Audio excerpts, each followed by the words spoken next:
ایک سفر میں حضور علیہ الصلوۃ والسلام اور اصحاب گامزن تھے کہ راستے میں قیام کیا تو ایک قبیلے کی صلح کروانے کے لیے حضور علیہ السلام تشریف لے گئے.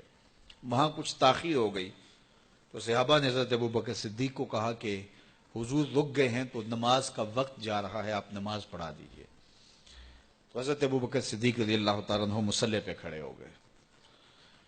اب نماز شروع ہوگی، ادھر سے حضور بھی فارغ ہو گئے تو آقا کریم تشریف لائے.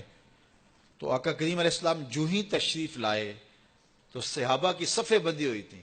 حضور کو دیکھا، انہوں نے راستہ چھوڑ دیا. پیچھے سے لے کر کے مصلی تک صحابہ نے حالت نماز کے اندر حضور کے لیے راہ کشادہ کر دی. کاش کہ یہ حدیث سب لوگوں نے پڑھی ہوتی اور امت میں اتنے فرقے نہ بنتے اور یہ سوچ کبھی نہ پنپتی کہ نبی کے خیال سے نماز ٹوٹتی ہے. یہاں تو راستے چھوڑے جا رہے ہیں، یہاں تو پروٹوکول دیا جا رہا ہے. اللہ اکبر. اور یہ حدیث کہیں چھپی نہیں ہے، بخاری کے اندر چھپی ہوئی. اللہ اکبر. آقا کریم علیہ السلام تشریف لائے تو صحابہ نے راستہ چھوڑنا شروع کر دیا. نماز بھی چل رہی ہے اور حضور کا راستہ بھی چھوڑ رہے ہیں. بالکل حضرت ابوبکر صدیق کے پیچھے آ کے حضور کھڑے ہو گئے. ابو بکر لا یلتفت یمینا ولا یسارا، جب آپ نماز پڑھتے تھے تو نہ دائیں دیکھتے نہ بائیں دیکھتے، پوری توجہ انہماک ہوتا. وہ اپنی کیفیات کے جہان میں ڈوبے تھے اور حضور آ کے پیچھے کھڑے ہو گئے. صحابہ نے اپنے ہاتھوں کی پشت پہ ہاتھ مارنے شروع کر دیے. مکعن و تصدیہ، قرآن نے تالی لگانا، سیٹی مارنا، یہ شیطانی اعمال ہیں، لیکن ہاتھ کی پشت پہ ہاتھ مار کے متنبع کرنا یہ مختلف مواقع کے اوپر یہ جائز ہے. تو اب جب حضور آ کے پیچھے کھڑے ہو گئے اور صحابہ سمجھے کہ حضرت ابوبکر صدیق ایک استغراق کے عالم میں ہیں، ایک کیفیت کے جہاں میں ڈوبے ہیں، تو انہوں نے اپنے ہاتھوں کی پشتوں پہ ہاتھ مارنے شروع کر دیے. تو حضرت صدیق اکبر سمجھ گئے کوئی غیر معمولی واقعہ ہو گیا. دیکھا پیچھے حضور کھڑے تھے. اللہ اکبر. تو حضرت صدیق اکبر مصلی سے سرک کے پیچھے آنے لگے تو آقا کریم نے اشارہ کیا، رکو نماز پڑھاؤ. سیدنا صدیق اکبر اس کے باوجود پیچھے آ گئے.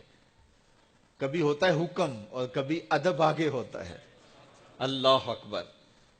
حضرت سیدنا علی المرتضیٰ رضی اللہ تعالی عنہ کو کہا نا حضور نے صلح حدیبیہ کے موقع پہ، صلح نامہ لکھوایا جا چکا تو لکھا یہ محمد رسول اللہ اور قریش کی جانب سے ہے.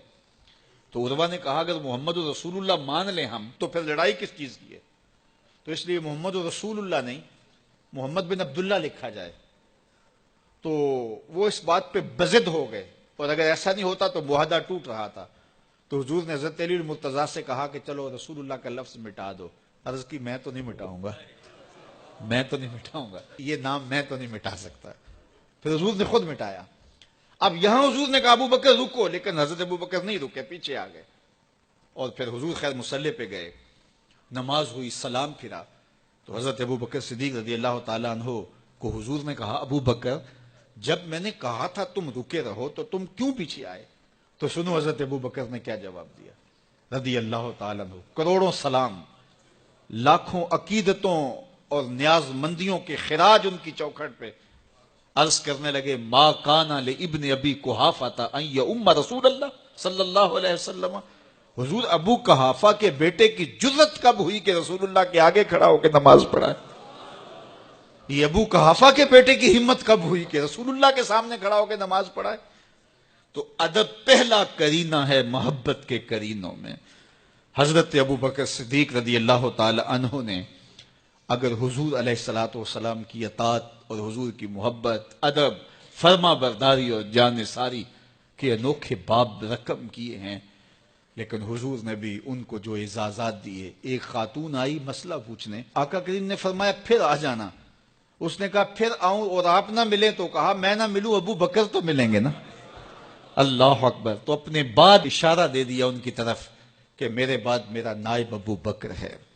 اللہ اکبر. عزتوں کی مسند اور عزتوں کی معراج اور عزتوں کے مقام پہ سیدنا صدیق اکبر رضی اللہ تعالی عنہ کو بٹھایا.